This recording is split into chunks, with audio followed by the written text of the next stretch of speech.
अध्यक्ष महोदय, शॉर्ट मध्ये बोला. धन्यवाद. संपूर्ण महाराष्ट्रामध्ये आता धुमाकूळ चालला, एकच फक्त बिबट्या. हा बिबट जो आहे तो खरं तर सुरुवात झाली जुन्नर तालुक्यातून. जुन्नर तालुक्यामध्ये आजच्या मितीला 2000 बिबट्या आहेत आणि मला दुर्दैवाने सांगावं लागेल अध्यक्ष महोदय, अतिशय गंभीर बाब आहे.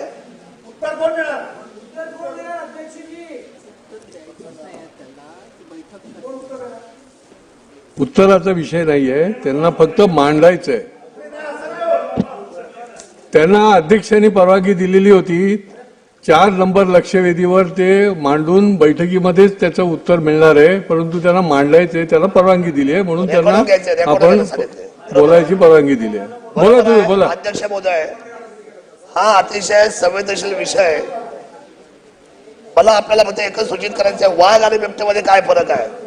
वाघ जो आहे तो समोरून हल्ला करतो आणि वाघ हा जंगलात असतो, पण बिबट हा जन्मालाच येतोय तो ऊसाच्या शेतीमध्ये. आज जिथे आम्ही लोक राहतो, जिथे शेतकरी राहतात, ते अतिशय भययुक्त वातावरणामध्ये राहत आहेत आणि कुठल्याही वेळेला शेतीमध्ये काम करत असताना हा हल्ले करतोय. साहेब तुम्हाला मी सांगतो, 2024 ते 25 या वर्षी आता 9 लोक आमची मेले. लहान मुलं गेले, शालेय मुलं गेले, काय वृद्ध गेले, काय महिला गेले. 9 लोकांना शासनाने 25-25 लाख रुपये दिले. अध्यक्ष महोदय, आज 2 कोटी रुपये त्यांना आले, आम्हाला मान्य आहे, पण जीविताचं काय.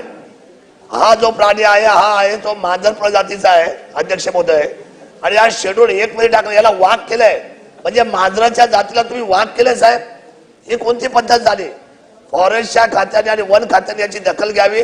हा शेड्यूल 1 मधला प्राणी जो आहे बिबट्या, याला 2 मध्ये टाकण्यात यावं, त्याची नसबंदी करण्यात यावी. आणि विशेष म्हणजे या बाबतीमध्ये आम्ही वारंवार मागणी केलेली आहे की पशुधनाला सुद्धा तुम्ही आम्हाला जेवढे पशुधन गेले तेवढे जखमी झाले. अध्यक्ष महोदय, 17 कोटी रुपये शासनाने दिलेत. एवढा खर्च कशासाठी करताय. उपाययोजना करणं यापेक्षा माणूस महत्वाचा आहे, पशुधन महत्वाचा आहे आणि पैसा महत्वाचा नाही. उपाययोजना अतिशय गंभीर व्हायला पाहिजे. आणि सर्वात महत्वाची गोष्ट आहे, आता तरी तो अतिशय जिल्हाधिकाऱ्यांनी या ठिकाणी आपत म्हणून घोषित केलाय.